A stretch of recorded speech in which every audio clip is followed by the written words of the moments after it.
what we can do is get you all set up, and I'll show you a few things on the screen. Yep. And then we can take it out for a drive. Great. So your seat on the right-hand side, Yep. you've got your seat controls. So there's a flat one which will go forward and back and up and down. So once that feels good. I'm feeling forward. That's forward and back, is it? Yeah, it should be a little flat, the flat one at the front. Yeah. I think I'm okay. Yep. Steering wheel is A little bit higher, maybe. up and down like that. Yeah, cool. And then left and right is in and out. Yep, great. No, I think I'm good. Mirrors, so your left mirror, it's the same button, Yeah. this one here. And it's left and right and up and down as well. That's good. Yeah, I like that. Yeah. And then the right one is the same button. Yeah, that's pretty good for me. Yeah. It's warm in here. Yeah, I can turn that down a bit. No, that's fine. It's all I grew up in Queensland. So, Did you? Yeah. Oh, me too. Grew up in Townsville. Oh, wow. My mum studied teaching in Townsville. Oh, right. Yeah, mum grew up on a cane farm in Mackay. Yeah. Yeah, Nice. there you go. Yeah, I love the warm as well. 'Cause we grew up Yeah. there. It's a while since I've been there, but yeah, I know Yeah. Yeah. So this is your air conditioning, and it's got heated seats and all that kind of stuff. right. But and then it's got Spotify and a few other things as well. Oh, cool. And so do you find this display, it's not too big for you? No, it's been fine. Obviously the dash is very minimalist, and Yeah, wow. It is, isn't it? yeah, so the screen is just really showing you what you need to know at any one time, and this panel here is basically where all the driving information. Yeah, so your happens. speedo and all that sort of stuff. Yeah. Yeah. Yeah. Cool. That's very, very different, isn't it? Are there any other cars that have this sort of format? No. Tesla has always made electric vehicles. They've never made internal combustion vehicles. So they basically redesigned the car from the ground up and just really gone for this minimalist user interface. Yeah, right. Yeah. Very cool. All right. Now I might switch off my my heater seat. Oh yeah, sorry, I had that on before. There we go. So we've got the map of Hobart here. Great. We're outside Town Hall now, and you're going to take us on a drive. Yeah, well, I thought we might go to Sandy Bay, which is just a nice cruise out to our little beachy area of the city. So I mean, Hobart, we're really lucky. We're surrounded by the Derwent, and so there's beaches, sort of river beaches right around the Derwent in lots of parts of Hobart. But the city of Hobart, which I'm the mayor of, is not the whole of Hobart. There's also Greater Hobart. So there's 4 mayors for Greater Hobart, and I'm just the one in the capital city part of it. In the city part. In the CBD. Okay, fantastic. But yeah. All right, so indicators on this side, and hard down will keep it on. Yep. And then a soft down is just 3 blinks for when you're changing lanes. Okay. And obviously it just goes back as a normal car would. Yep. Yeah. It'll turn off normally. And where's your handbrake? There's no brake, so the P button on the end of that paddle is actually brake, and it's in park at the moment. Right. So there's no handbrake at all. Okay. And then so we can try reverse. Hard up is in reverse. Yep. On the paddle. So see that's gone into R, and then that brings up the reverse cameras, and then hard down will be into drive. Okay. Yeah. So we might head off? Yeah, I think there's a little ramp to get off just down cool. there. Pretty exclusive parking spot in front of the town hall. We don't use it much. There we go. So you've had special access this morning, because that only really gets used by the Governor General Governor General or the Governor of Tassie or. Oh wow, what a privilege. So. How's that feeling? Feels good. Yeah. Feels good. So we're just gonna make sure I don't make any mistakes. I'm sure I won't. Yeah, obviously take the first 5-10 minutes to get comfortable with the car. Yeah. And then we can start having a chat. That's good. I've got that. I haven't just put that on. Wow. No, that's good. It slows down quite easily, doesn't it? Without even a brake. Yeah, that's right. So what's happening there? If you just touch the accelerator a little bit. Yeah. See that little black line there? Oh, it's gone now. See there's a little tiny green line there. What'll happen when you hit the accelerator? Yeah. A black line will come across here, and that shows you that it's drawing energy from the battery.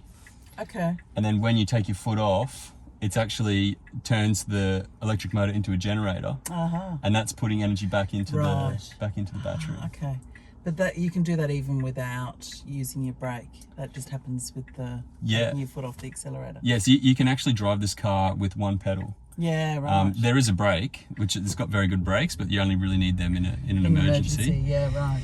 And the great thing about that is that it dramatically reduces the amount of brake wear, and brake pad dust is actually a serious pollutant for a lot of rivers. So if we can reduce the amount of brake wear dust that goes onto our streets, then it'll have good impact. Yeah.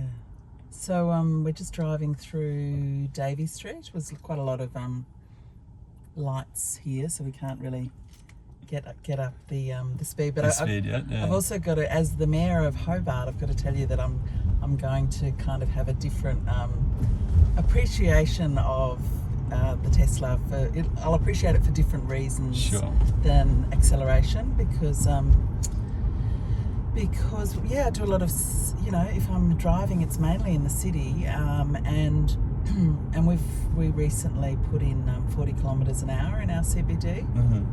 And that's really for sort of safety reasons, for particularly pedestrian safety and other vulnerable road users. So yes, I'm not sort of a lead foot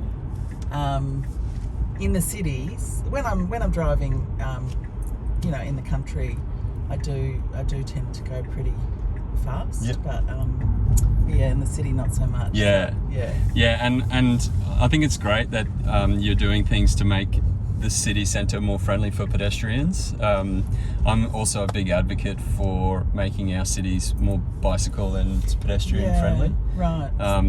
So where do you live in Melbourne? I'm in inner Melbourne, so I'm in Fitzroy North. Okay. And I really don't need a car. I love riding my bike around Melbourne, but I bought the car to kind of as activism to show people. Yeah, absolutely. Well, we my family and I made the same sort of decision recently, because I use the bus a lot, and I walk a bit, because we're lucky we live close. I live close enough to where I work that's an option for me, but I'm very conscious that it's not an option for lots of people. Our public transport system in Hobart isn't as good as Melbourne, unfortunately. But we decided we were going to replace our family car, because my husband works down in Kingston, a little bit further away. And so we decided to buy an electric vehicle as well. Oh, wow. Yeah, but we so I thought I might take you up and show it to you a little bit later. It's not a Tesla, so it's not quite as special, but it's good. We've only owned it for about a month, or a bit over a month, so we're quite sort of new to the technology, but it's pretty impressive. Did you get that through the Good Car company? Yeah, that's right. So they're a really great new enterprise. Oh, shivers! I'm gonna put the brake on. They're a great Hobart-based new enterprise. Trying to, one of these many businesses they're starting up, realising that there's this big transition happening. And there's money to be made, and great sort of interesting businesses that can be started tapping into this new economy. And so these guys, they're all based here in Hobart, and they let me just get past this bus. I can go a little bit further now. Faster now. So they're based here in Hobart, and they decided that they would import second-hand electric vehicles from Japan, because Japan's one of these countries that's really embraced electric vehicle technology for quite a number of years, and so there's enough stock in Japan of good quality electric second-hand vehicles that they tapped into that, so they're importing them, and they had to sort of get a license to be a vehicle importer, because apparently there's not many vehicle importers in the world. In Australia. So they're doing really well. They're now doing these. Oh, what's happening? Is that saying I'm too close? That's okay. It's just a little pre-warning, but it's all good. I've heard. I've actually met a couple of the guys who founded Good Car Co over the last week. Yeah. And I also know someone in Canberra who has used their service to buy an EV as well. And yeah, it sounds like they're doing incredible stuff to bring electric vehicles to more people, just to make them more affordable, really. Yeah, because that's the thing, like a few years ago it was like, electric cars, they're just kind of science fiction or they don't work properly. And now the response you get is, that's a luxury vehicle, we're not going to sort of support them because they're just for millionaires. And that's just that's a shame if that's kind of stopping the uptake of electric vehicles. But it's realistic in that, like, we spent $18,000 on ours. And that's kind of, if we hadn't done that, we probably would have bought a second-hand Subaru or something at around $20,000. That's just our family budget that we need to kind of stick to. So that's why we, for us, it was the only option for us to get an electric vehicle. Sure. Was to go through that company. But it's for us, because we've always bought quite sort of second-hand sort of cars. So for us, it feels quite a new car, really. So yeah, absolutely. Yeah, and I mean, I got this car. It's obviously a high-performance electric vehicle, and that one of the reasons, I guess, or the main reason, is because I really want to show people how incredible the technology is with electric vehicles. But ultimately, the goal with my project, going around Australia and meeting people and letting people drive the car, the goal is to accelerate the uptake of electric vehicles. Yeah. So I am totally on the same mission that the guys at the Good Car Co are on. The faster that we can accelerate the uptake of EVs, making them cheaper, whether that's through subsidies or a second-hand market, the faster that we can accelerate the uptake, the sooner we'll have pure, clean air in our cities and peaceful, quiet streets. And absolutely. There's countries like Norway who are already getting close to achieving that. In Norway, they've had a 25% subsidy on electric vehicles since 2001. And wow, that's so long, isn't it? Yeah. And where have they mainly bought what sort of cars have they got over in Norway? Are they German cars or? I think it's a mix. Until about last year, they were actually the largest importer of Teslas in the world in gross numbers. Germany's now the largest importer outside of the US. But for a country like Norway that only has 5 million people, that's a lot of Teslas, right? But they're also getting access to the European manufacturers as well. The EU, I think, has a policy where 25% of new car sales need to be electric within the EU. So what that means is that the manufacturers are producing all these EVs for the EU market and nothing for Australia.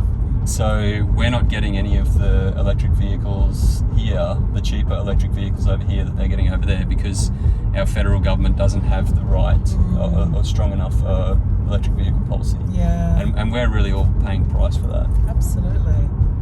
Yeah. So where's the sort of home for Teslas? Which city in America makes them? Yeah, so it's Tesla. Their main factory is in California. It's at Fremont, and that was the factory that they've got there was a former, I think it was a GM Nissan factory before Tesla bought it. So that was their main factory where they grew. And this car, the Model 3, which came out around 3 or 4 years ago in the US, it's been out in Australia for 18 months. This car is Tesla's first proper mass production car.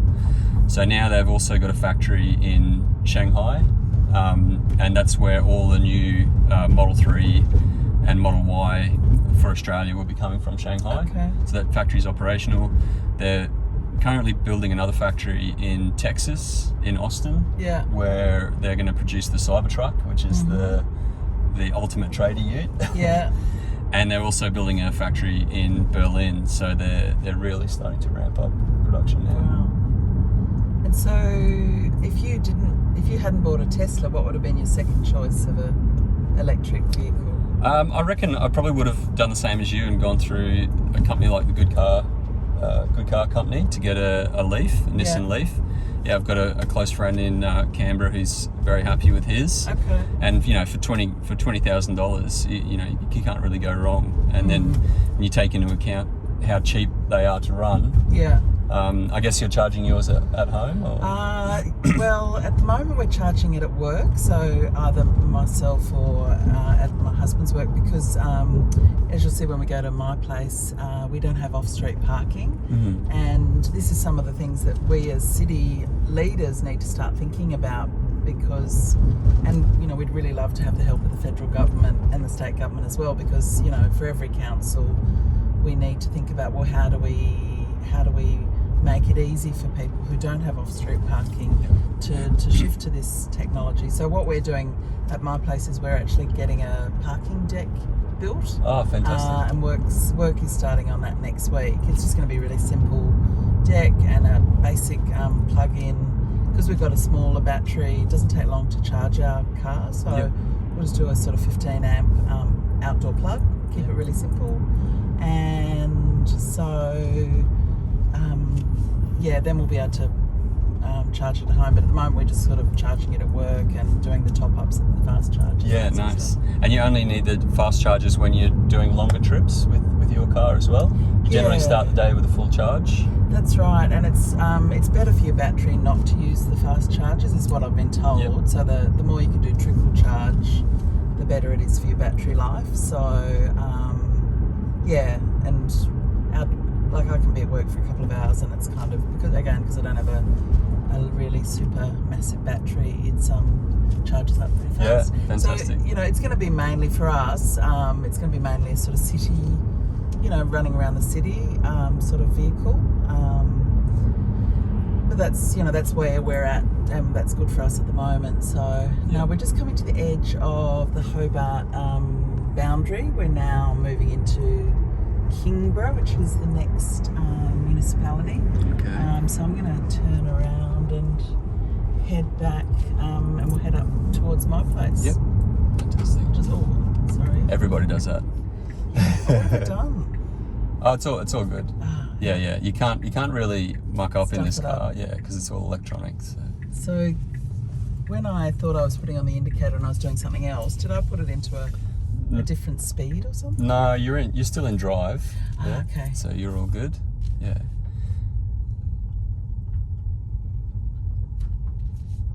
Yeah, our the last episode on the YouTube channel was actually someone that I met at a service station a couple of days ago. I was getting air in my tyres, and there was a young gentleman who was working on the Bowser pumps. He was an electrician, and I just asked him if he'd like to come for a drive, and he said yes. So we went out to the Huon Valley. And went for a drive. Took him for a drive out there, and he was saying that the company he works for does maintenance for fuel pumps at service stations. Okay. But they've just recently installed a couple of EV charging stations as well. So do you know where that is? Where those chargers are? He didn't say. I don't think there was one at the servo where I met him. Yeah. But I can't remember. We do need so many more chargers. And that's until we have that kind of national policy where we've got that really strong coordination and decisions being made about, we're going to rely on one company, 3 companies, are we going to do it all publicly? Like, I don't even know really what the plan is. Yeah, there is no plan, I don't think. Isn't there? I don't think there's any plan at the federal level. Yeah, just the experience I've had so far is, there's obviously 3 different types of plugs that are coming around these days. I mean, I've got a type 1, because a lot of the Japanese ones do. There's type 2, and then there's the fast chargers. But yeah, having a protocol around the types of chargers, and maybe, I know it's going to be a bit of private enterprise and there's different providers, but I think we need to have just a bit of guidance about what sort of chargers are suitable where, and at least start having a plan about having more on-street parking. Absolutely. Chargers, both in sort of residential streets, and a model for how we're going to finance that. Is that going to be the electric network sort of companies? or is it going to be councils, or is it going to be? I don't. It's just I don't know what the plan is. There's no leadership at the federal level, unfortunately, but there's such a huge opportunity there for Australia to put together a proper plan for an EV rollout, and it would be incredible to have really comprehensive public charging stations everywhere. I mean, how amazing would it be to be a citizen of a city and know that when you're parking around your city, you have access to public charging stations? That would be just incredible. So we're just going to take a different route back towards the city. This is kind of like a scenic route now, Sandy Bay. So it's got some nice scenes out there of the Derwent River. And yeah, have you been up to the mountain yet? Did someone take you up there? Yeah, so I went for a drive yesterday up there. There's our mountain over there. Oh, yeah. I've heard that there's potentially a cable car going up there. Oh yeah, I can't talk about that right at the moment. Yeah, all right. There's a big planning meeting will be happening on the 27th. Right. About that one. Yeah. Yeah. But yeah, it is absolutely stunning here, and I can see why so many people want to move to Tasmania. So have you been here before? I have. I actually was on the overland track in 2015. Now, I used to say I did the overland track, but a friend of mine said you shouldn't say you did a place, you should say that you went to a place. So I went to the overland track and got to experience that magnificent, incredible place. Yeah, what time of year did you do it? I think it was May in 2015, so it was just getting chilly. And I remember one day where the sun was shining when we started, and halfway through the day we were going past Cradle Mountain and it started snowing, and it was just absolutely incredible. Yeah. So I haven't been back since then, but yeah, my friend took me for a walk around Lake Dobson last week as well, which was also stunning. Yeah. So, what else was I going to ask you? Just talking about leadership, I noticed on radio, I listened on radio the other day to the new head of the, what's it called? Australian Electricity Networks Organisation. Okay. And he sounds like someone you should maybe go and meet and maybe see if he wants to come for a drive with you. So he's apparently spent 7 years in the UK. He's recently come back. So he's basically, it's the sort of organisation that oversees all of the Australian electricity networks. You know, the poles and wires, and managing the national electricity market. So he's basically said that they're getting ready. They're trying to get the network, like the poles and wires, ready for 100% renewable energy. Wow. Which is great that he's kind of saying, look, you know, you may still have some gas-fired power here and there, but we've got to be ready for to get the network ready for that is going to take time, and that's ultimately where we're heading. You can just see that with all the investment. You know, most of the investment in electric assets in the last 15 years has been in renewables. And he mentioned electric vehicles actually, and he said, you know, we're going to have a lot of electric vehicles coming on the market, and we need to be ready for it. Yeah. Because it will mean, you know, we need more places to charge and everything, all that sort of stuff. So it's good that he's spoken out about that, and I just think, yeah, he might like to. I don't know where he's based. He might like to. Yeah. Have a drive with you sometime. Absolutely, yeah. I'd love to take someone like that for a drive and talk about that, because that's another really fascinating topic. And I did read a couple of days ago that AEMO is aiming for 100% renewables that's by them. 20. AEMO, AEMO, it is AEMO. Yeah, that's them, yeah. Yeah, so they're aiming for 100% renewables by 2025, which is 4 years. Now, it's pretty funny because the federal government has always told us that the transition's going to take 10 years, it's going to take 20 years or 30 years. And then AEMO comes out and says, oh no, we're going to do it within 4 years. Yeah. Right, so we can do this transition much faster than what we're being led to believe by certain interest groups, I'll say. And we need to do it fast, you know. I know that you've done a lot of activism in your kind of career as well, and we can transition fast, and the faster we do it, the higher probability we'll have of a safe future. Yeah, absolutely. So with the guy that you took from the electrician, like, have you talked to people about who are mechanics and, going into TAFE at the moment, training as a motor mechanic, and how they see, because obviously, one of the appeals from us in my family in buying an electric vehicle was the promise that, you won't need as much maintenance, you don't need your oil and grease change, you don't need your, the regular service in the same way. So even though there'll still be mechanical shops you take your electric vehicle into, and obviously you'll still need tyres and all that sort of stuff, there probably will be less jobs in that space. But, Yeah. What's your thoughts? Do you think it'll be replaced by sort of other jobs in the provision of, fixing the electric charging system and all that sort of thing? Yeah, I think that we're about to enter the third industrial revolution, to be honest. So there's a great book by Jeremy Rifkin, I think it is, The Third Industrial Revolution, which talks about where we're at. Each industrial revolution is defined by a big transition in energy, communication and transport. And the last two industrial revolutions, we had coal and oil, we had cars and trains before that, and communication, we started using telephones and whatnot. This industrial revolution that we're just right on the edge of now is all about renewable energy, and using that renewable energy to power our electric vehicles. So the mobility is electric vehicles. Yeah. And then we're using the internet and high tech to communicate between all those different technologies. And it is going to be an incredible 10, 20, 30 years where we need to build out all this infrastructure, all these charging stations, integrate all this. Even our roads will operate, slightly differently to how they do with internal combustion engine. And it's such an exciting time.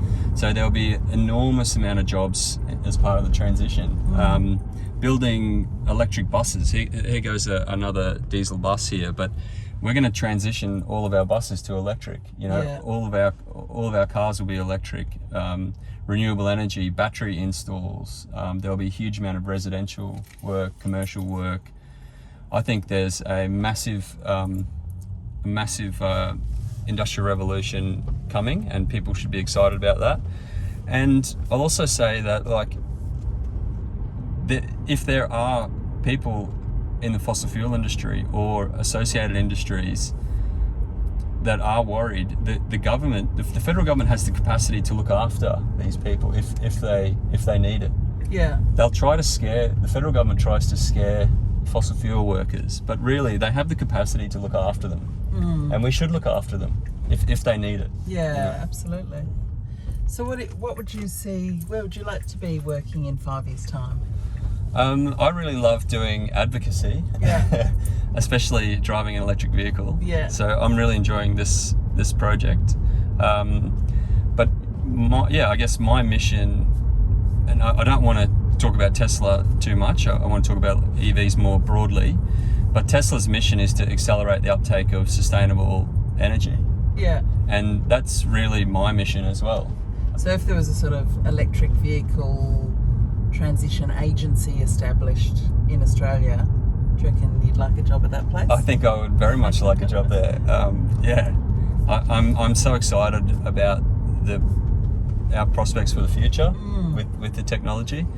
Our cities are going to change dramatically for the better. Yeah. I'm looking forward to being able to hear birds sing in the middle of the city. Yeah, well that's for mayors right around the country, I mean, there's a lot to love about electric vehicles, and it's not just the greenhouse gas emission story. It is the pollution, the zero emissions story. It's also the quietness of the vehicles. I mean, my office there where we started off, beautiful building, but on one of our busiest roads, and it's not so much the cars, it's more the trucks, but again, eventually the trucks will be electric as well, and just having, getting out the amenity of that beautiful street back will be fantastic. Absolutely. So we're really looking forward to that. Now, I am actually, this is one, Hobart's got some really steep streets. This is one of Hobart's streets we're just about to go up. So I actually am going to really enjoy the acceleration for this. Okay. And just see how it performs with our hills, because it's, we've got a few mega hills in Hobart, and this is one of them. Yeah. Well, it's still, this thing accelerates fast uphill as well. Yeah. This is a doozy. Yeah. I'm going to capture this one. All right. You can give it some off there. Yeah, that's good. Does the job. Yeah. Now, when people often say that driving this car is like a roller coaster, but when you're going up hills like that, it actually is does feel like a roller coaster. Yeah. I'm not good at this indicator. Takes a bit of getting used to. You mentioned about the pollution and the noise. Something for me, I've owned this vehicle for 18 months now, and I've become really cognizant of exhaust pollution. Yeah. I notice it a lot more when I'm at the traffic lights. I see exhaust more than what I used to. Yeah, exactly. Just because I'm more aware of it. Years ago, when I was an advocate as well, I worked for the Australian Conservation Foundation in Canberra, and was around when they brought in the GST and some of the new diesel fuel rebates that came in around the time of the GST. So I worked with quite a lot of doctors and health agencies, just understanding some of the challenges with diesel. And even though and it's been disappointing that diesel engines have been sort of growing in popularity in Australia, and I know they're definitely the better diesel engines. They're not the sort of the old dirty ones, but they're still, there's my leaf there. But the problem with diesel is that even though the cleaner engines, sorry, just a bit happy. Oops. Sorry. That's all right. Even though diesel, the smaller, the big particles are cleaned up in the newer engines, they still create those really tiny 2.5, I think they're called, particles. Yeah. And there's even a concern that they are more dangerous because they can get deeper into your lungs and all that sort of stuff. So it's the diesel particulate is a massive problem in cities all over the world. It's been linked to leukemia and asthma, even cognitive impairment. So they did a study of school kids in the US where they looked at 20,000 kids that take the big yellow diesel buses to school. Yeah. And on average, they had a 6-point lower IQ than kids who don't take those buses. So that's scary, isn't it is pretty scary, but the opportunity is massive here, right? Because there's really not a human alive on the planet who has lived in a city all their lives and hasn't, every human on the planet has been breathing this stuff in every single day of their lives, right?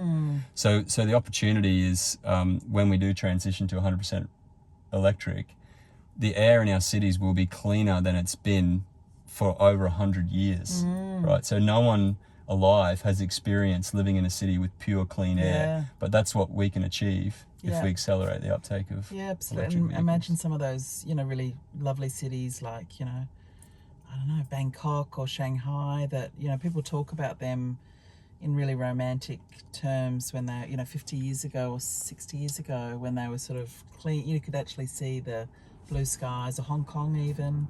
And now you can't really see the blue sky at all, but it'd be great when, they get the electric vehicles as well, and that's all comes back again. Yeah, it's exciting to think about that. I think, So now, sorry I bumped into the curb. That's all right. You're not the first one, so that's all good. I've done that a few times. So now we're sitting here. Do we need to switch it off? There's a P button on the end of the... Oh, yeah. Yep, so that'll put it into park. All right. There we go. And do we want to jump out? Or? Yep, I reckon. So we'll have a little look at my... Yep. And to get out, you just put your hand in like this, and then your thumb on the button, and then use your elbow to kind of push out. Cool.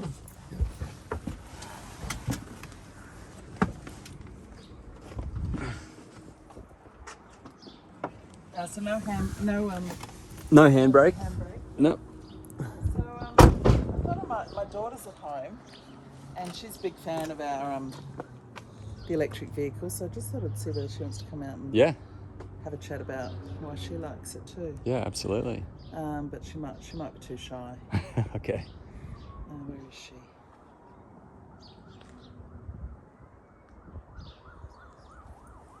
So yeah, this is South Hobart. It's a bit of a hazy out. Hi Dale, how you going? Do you want to come up?